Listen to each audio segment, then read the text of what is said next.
Konnichiwa, minasan. O genki desu ka? Kumusta po mga kababayan at welcome sa aking channel. Halina at mag-Nihongo tayo.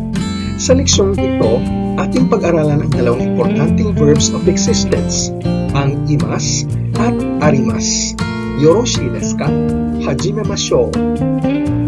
Sa leksyong ito, ating pag-aralan paano ipapahayag ang eksistensya ng mga tao at hayop at mga bagay at halaman. Para nito, gagamit tayo ng dalawang verbs. Ang verb na imas ay para sa eksistensya ng mga tao at hayop, samantalang ang verb na arimas ay para sa eksistensya ng mga bagay at halaman. Kahit na buhay ang mga halaman, dahil hindi ito kumikilos, ginugrupo sila sa mga bagay. Kaya ang verb na arimas ang ginagamit sa pagpapahayag ng eksistensya nila. Sa leksyong ito, ating aralin paano ipapahiwatig ang eksistensya ng mga tao, hayop, bagay at halaman, paano ipapahayag ang kanilang lokasyon, paano sabihin ang pag-aari ng mga hayop at bagay, ang eksistensya ng parte sa kabuuan, at paano ipapahiwatig ang eksistensya ng mga pangyayari o event at kanilang lokasyon. Titignan natin ang pagpapahayag ng eksistensya ng mga tao at hayop. Ito ang mga sentence na nagsisimula ng merong ito, merong ganyan, may ganito, may ganyan. Gagamitin natin ang verb na imas. At kung sino o anong hayop ang meron, ay kakabitan natin ang subject particle na ga. Halimbawa ang sentence na merong lalaki. Sa Nihongo, otoko no hito ga imasu. Otoko no hito ga imas. Ang literal na ibig sabihin ng imas ay nag-exist. May lalaki na nag-exist. Otoko no hito ga imas. Gagamit tayo ng ga dahil gusto nating maging specific na ang nag-exist ay isang lalaki. Paggagamit tayo ng topic particle na wa, otoko no hito wa imas, mag-iiba ng konti ang meaning ng sentence. Pag-uusapan natin ang lalaki. Tungkol sa lalaki, may lalaki. Dahil siguro na may nagsabi na walang lalaki, tapos kukontrahin mo. Pag-uusapan natin ang lalaki, merong lalaki. Hindi katulad ng sinabi mo. Kaya medyo weird ang particle na wa kung gagamitin mo ang wa. Pero pag ga, nagsasabi ka lang na merong lalaki. Otoko no hito ga imasu. Ibang ehemplo, may pusa doon. Sa Nihongo, asoko ni neko ga imasu. Asoko ni neko ga imasu. Ibig sabihin ng asoko ay doon at kakabitan natin ito ng particle na ni paghihiwatig ng lokasyon kung saan ang pusa. Tapos ang pusa o neko ay kukuha ng subject particle na ga dahil itong pusa ay ang nag-exist. Tapos gagamit tayo ng verb na imas dahil ang pusa ay isang hayop na buhay. Asoko ni neko ga imasu. Natatandaan mo pa ba ang dating leksyon tungkol sa mga Japanese counters sa leksyon JES?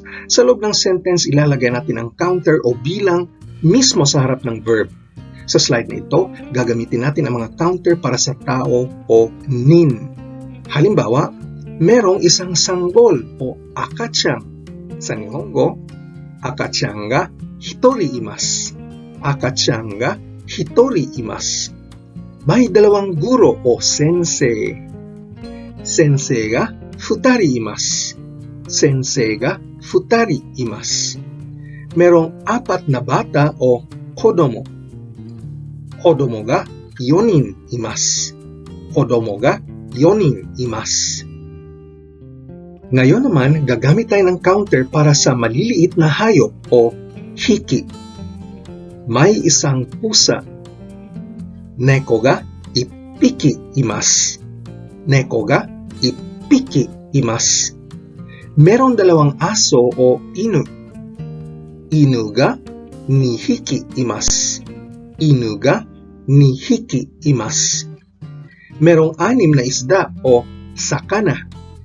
Sakana ga 6匹います. Sakana ga 6匹います. Ngayon, titingnan natin paano ipapahayag ang lokasyon ng tao o hayop. Ito ay mga sentences na katulad ng ako ay nandito. Sa Nihongo, watashi wa koko ni imasu.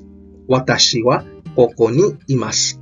Ngayon, ang particle na wa na ang ating gagamitin para sa ako o watashi dahil ang mga sentences na ganito ay general in nature.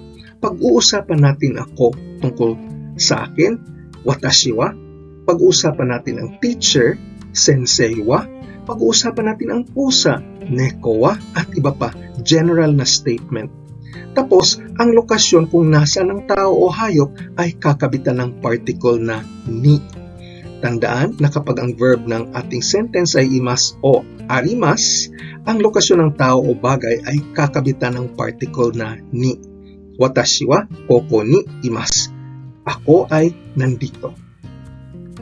Si inay ay nasa bahay. Pag-uusapan natin si inay, hahawa. Nasaan si inay? Nasa bahay o uchi, uchini. At dahil tao si nanay, gagamit tayo ng verb na imas. Ang buong sentence, hahawa uchini imasu. Hahawa uchini imasu. Ang aso ay nasa ibabaw ng sofa. Pag-uusapan natin ang aso, inu wa. Nasaan? Sa ibabaw ng sofa. Sofa no ue ni. Tapos gagamit tayo ng verb na imas. Kaya ang buong sentence, inu wa sofa no ue ni imasu.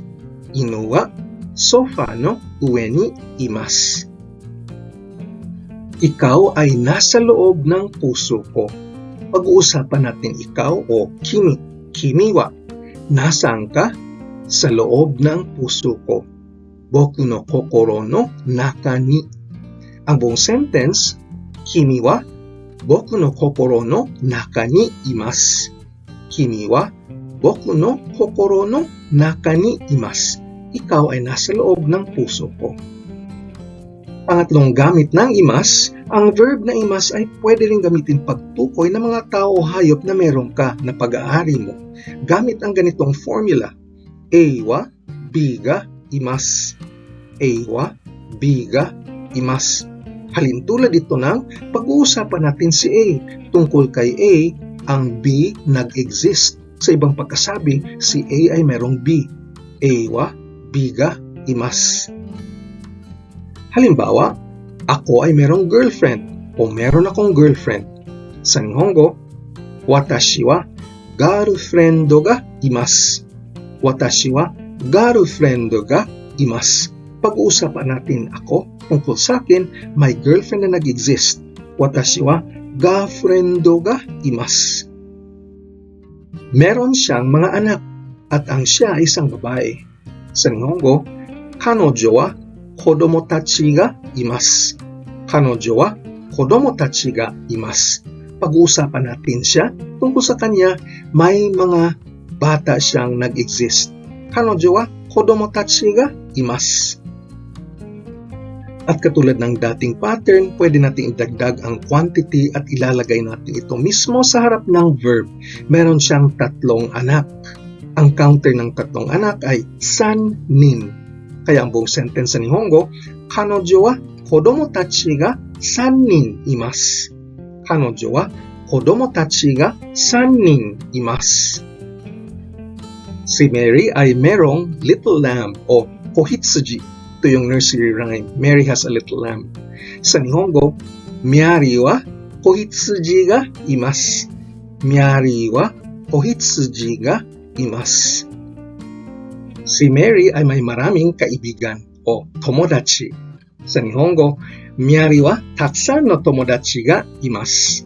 Miyari wa taksan no tomodachi ga imasu. Pwede rin na ang quantity na taksang ilalagay natin mismo sa harap ng verb. Miyari wa tomodachi ga taksang imasu. Miyari wa tomodachi ga taksang imasu. Ngayon, titignan natin ang pangalawang verb, ang arimas, na tumutukoy sa eksistensya ng mga bagay at halaman. Unang gamit ng arimas ay ang pagpapahayag sa eksistensya ng mga bagay at halaman. Halimbawa ang sentence, merong kotse o kuruma. Sa Nihongo, kuruma ga arimasu. Kuruma ga arimasu. Gagamit tayo ng subject particle na ga dahil specific tayo nagsasabi kung ano ang meron. Merong kotse o kuruma. Kuruma ga arimasu. merong pera o okane. Okane ga arimasu.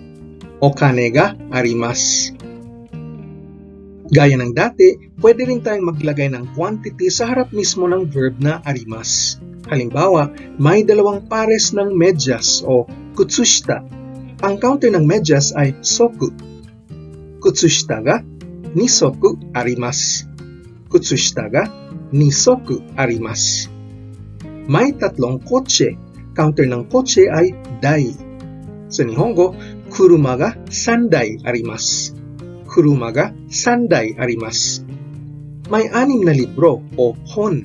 Ang counter ng libro ay satsu. Sa Nihongo, hon ga 6 satsu arimasu. Hon ga 6 satsu arimasu. Ang sunod na function ng arimasu ay ang pagtukoy ng lokasyon ng bagay o halaman. May pera sa loob ng pitaka. Ang loob ng pitaka ay saifu no naka. At kabitan natin ito ng location particle na ni. At ang bagay na nag-exist ay kukuha pa rin ng subject particle na ga. Ang buong sentence sa Nihongo, saifu no naka ni okane ga arimasu. Saifu no naka ni okane ga arimasu. May pera sa loob ng pitaka. May puno o ki sa hardin o niwa. Niwa ni ki ga arimasu. Niwa ni ki ga arimasu. Ang niwa o garden ay kabitan ng location particle na ni. At ang nag-exist, yung kahoy o ki, ay kukuha ng subject particle na ga. Niwa ni ki ga arimasu. Pero pag babaliktarin mo ang sentence at gagawin mong general statement na ang kahoy ay nasa hardin. Ngayon, ang kahoy ay kukuha ng topic particle na wa. At ang sentence ay magiging ki wa niwa ni arimasu. Ki wa niwa ni arimasu. Ang ki o kahoy ay may particle na wa. At ang hardin o niwa na siyang lokasyon ng kahoy ay kukuha pa rin ng particle na ni. Ki wa niwa ni arimasu. Ang kahoy ay nasa garden. Ang pera ay nasa loob ng pitaka. Okane wa saifu no naka ni arimasu. Okane wa saifu no naka ni arimasu. Wa para sa okane na siyang nag-exist at ni para sa saifu no naka o lokasyon ng pera. Pwede rin tayong gumamit ng verb na arimasu pagtukoy ng kung anong meron tayo. Gamit ang formula A wa B ga arimasu. Ang A ang may-ari at kung ano yung pinagmamay-ari ay kukuha ng subject particle na ga. At ang verb natin ay arimasu dahil bagay ang pinagmamay-ari. Halimbawa, ako ay may pera. Watashi wa okane ga arimasu. Watashi wa okane ga arimasu. Ang nagmamay-ari ay ako, watashi wa. At ang pinagmamay-ari ay ang okane. Okane ga arimasu.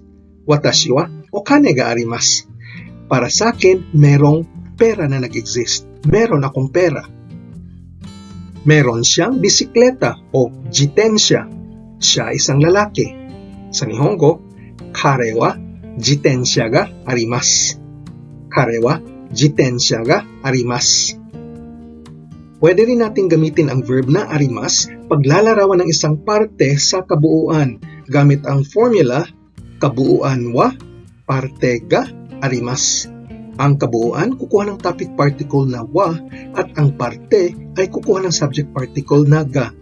Bale, ang literal na meaning ay sa kabuuan merong parte na ito na nag-exist. Halimbawa, ang mga computers ay merong memory chips. Sa Nihongo, computer wa memory chip ga arimasu. Computer wa memory chip ga arimasu. Computer wa kabuuan. Memory chip ga arimasu. Ito ang parte na nag-exist.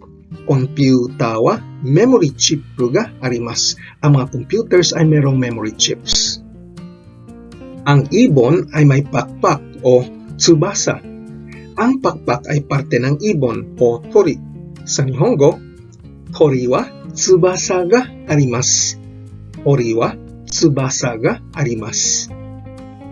Lahat ng tao o minna ay merong hinaing o nayami. Minna wa nayami ga arimasu. Minna wa nayami ga arimasu. At ang isa pang gamit ng arimasu ay ang pagpapahayag ng existence ng isang event o pangyayari. Pag ang nag-exist ay isang pangyayari, kung saan ito nagaganap, kukuha ng particle na de at hindi ni. De ang gagamitin dahil ang isang pangyayari ay isang action, kaya kung saan nagaganap ang action, ito ay kukuha ng particle na de. Halimbawa, merong party sa bahay. Ang party ay isang kaganapan o pangyayari o event, kaya ang lokasyon nito na nasa bahay ay kukuha ng particle na de. Sa Nihongo, uchi de party ga arimasu. Uchi de party ga arimasu. Merong meeting o kaigi sa opisina. Ang meeting ay isang activity o event, kaya sa Nihongo, office de kaigi ga arimasu. Office de kaigi ga arimasu. Ito pa ang iba't ibang ehemplo ng event, kaganapan o pangyayari. Tournament o shiai. Shiai. Training o training. Training. Seminar o seminar. Seminar. Klase o jugyo. Jugyo. Sunog o kaji. Kaji. Lindol o jishin. Jishin. At kahit gera o senso. Senso. Sa susunod na linggo o raishu, merong klase dito. Sa Nihongo, raishu koko de jugyo ga arimasu. Raishu koko de jugyo ga arimasu. At ang huling gamit ng arimasu ay ang pagpapahayag ng pagkakaroon ng malalapit na miyembro ng pamilya. Ito lang ang exception. Sabi natin kanina na ang arimasu ay di pwede sa mga tao dahil ang arimasu para lamang sa mga bagay at halaman. Pero ang malalapit ng miyembro ng pamilya ay exception. Halimbawa ang sentence na ito, meron kaming anak na lalaki o musuko. Sa Nihongo, watashi tachi wa musuko ga arimasu. Watashi tachi wa musuko ga arimasu. Kung gusto mong gumamit ng verb na imasu, pwede rin. Watashi tachi wa musuko ga imasu. Correct din ito. Pero pag gagamit ka ng arimasu, ang nuance ay parang pagmamayari mo ang anak mo. Meron akong asawa. Gamit ang arimasu, pwede kong sabihin, watashi wa tsuma ga arimasu. Watashi wa tsuma ga arimasu. Ang ibang malalapit na miyembro ng pamilya kung saan pwede gamitin na ang arimasu ay mister o shujin. Shujin. Anak o kodomo. Kodomo. Anak na babae o musume. Musume. Kuya o ani. Ani. Kababatang kapatid na lalaki o ototo. Ototo. Ate o ane. Ane.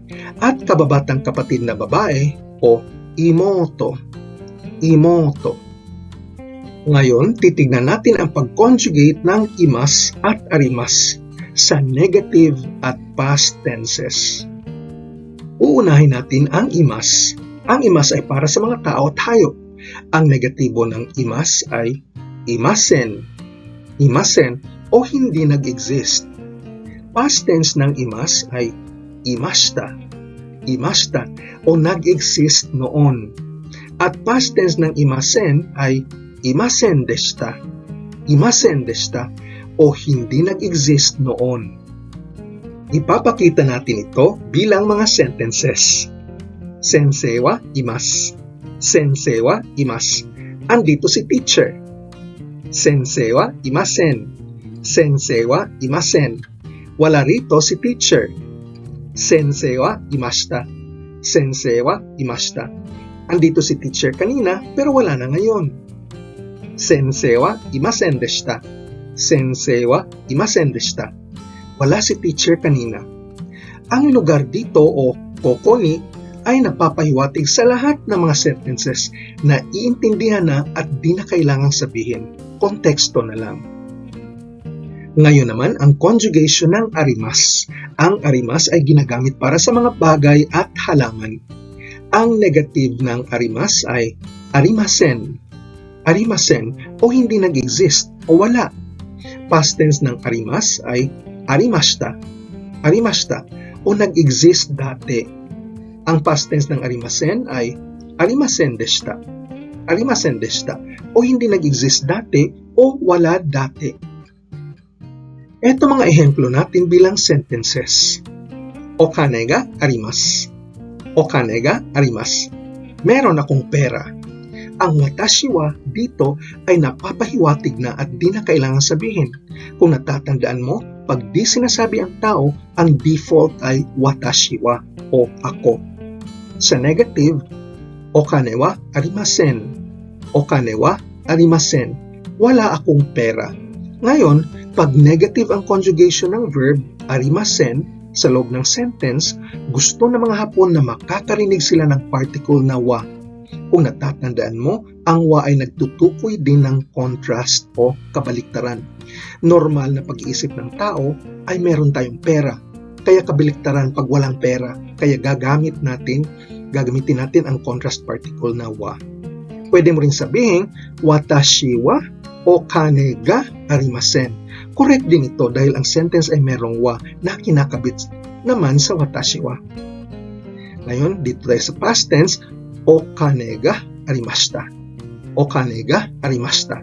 Meron akong pera noon, ngayon wala na.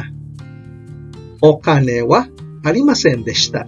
Okane wa arimasen deshita. Wa na naman dahil negative sentence ito. Wala akong pera noon, pero ngayon meron na. Pwede ko rin sabihin na watashi wa okane ga arimasen deshita. Pareho din ang meaning. Wala akong pera noon. Summarize natin ang leksyong ito. Natutunan natin paano gamitin ang verb na imas. Pagpapahayag sa eksistensya, lokasyon at pag-aari ng tao at hayop. Natutunan din natin paano gamitin ang arimas para sa pagtukoy ng eksistensya, lokasyon at pag-aari ng mga bagay at halaman at mga malalapit na miyembro ng pamilya. Nagagamit din ang arimas pagpapahiwatig ng parte sa kabuuan at ng lokasyon ng pangyayari o event. Ito ang mga importanteng sentence patterns. Ang tao, hayop, bagay o halaman na nag-exist ay kukuha ng subject particle na ga. Merong tao, merong hayop, merong bagay. Lahat nito kukuha ng ga. Eiga imas. Eiga arimas. Kung ang sentence ay tungkol sa lokasyon, ang A ay nasa nantoka-nantoka. Ang pattern ay magiging Eiwa B ni arimas. Kung saan ang B ay ang lokasyon ng A at ang lokasyon ay kukuha ng location particle na ni. Kung ang sentence ay tungkol sa pag-aari, ang sentence pattern ay Eiwa biga imas o Eiwa biga arimas. Ang A ay merong B. Ang arimas dito ay nagagamit para lamang sa mga matatalik na miyembro ng pamilya. At kung ang sentence ay tungkol sa parte at kabuuan, ang pattern ay Eiwa biga arimas. Ang A ay merong parte na B. Ang lokasyon ng tao o bagay na nag-exist ay kukuha ng location particle na ni. Pero kung ang nag-exist ay isang pangyayari o event, ang lokasyon ng pangyayari o event ay kakabitan ng particle na de. At natutunan mo rin paano i-conjugate ang imas at arimas sa negatibo at past tenses. Sa leksyong ito, di na natin tinalakay ang mga plain forms ng dalawang verbs na ito, katulad ng iru, inay, ita, inakatta para sa imas at aru, nai, atta, nakatta para sa arimas. Pero tatalakayin natin ito sa verb conjugations sa leksyon 26 hasta 30. Salamat sa pagpapanood. Kita ulit tayo sa susunod na leksyon tungkol sa mga Japanese particles. Napaka-importante ng Japanese particles, kaya kita-kita tayo ulit. Otsukare sama deshita. Kung seryoso ka maging fluent sa Nihongo, importante ang pagsasanay at pagpapractice araw-araw. Pag-aralin mabuti ang grammar at ang pagpaparami ng iyong bokabularyo. Ang aking Nihongo course dito sa YouTube magbibigay sa inyo ng malakas na pundasyon upang ang Japanese language skills ninyo mapabuti at mapalakas. So, pakiclick na lang ng like, share o subscribe at hihintayin ko kayo sa susunod na video. Nihongo no benkyou ni gambatte kudasai. Ja, mata ne!